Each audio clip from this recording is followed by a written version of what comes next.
In last video, we installed Homebrew on our machine. Now in this video, I'll show you how to use Homebrew to install another handy utility such as wget.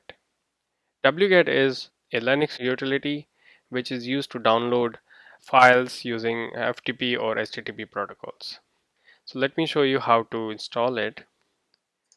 First, open your terminal and just type brew install wget and press enter. When you press enter, it will download wget and install it on your machine. So make sure you are connected to internet.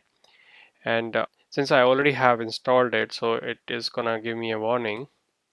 But let me just press enter anyway. Alright, so it showed me that I already have this installed. But in your case, when you will be installing it for the first time, you will get a whole lot of message indicating that it's been downloaded and installed.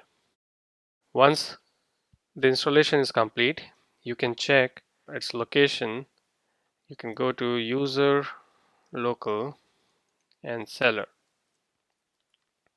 So here you can see that it is installed on my machine, and same way once you are done with the installation, you should see all these files. And you can also see that it has a symbolic link created for wget under bin. So if I do which wget, I'll get this location. So it means we are all set for the next exercise.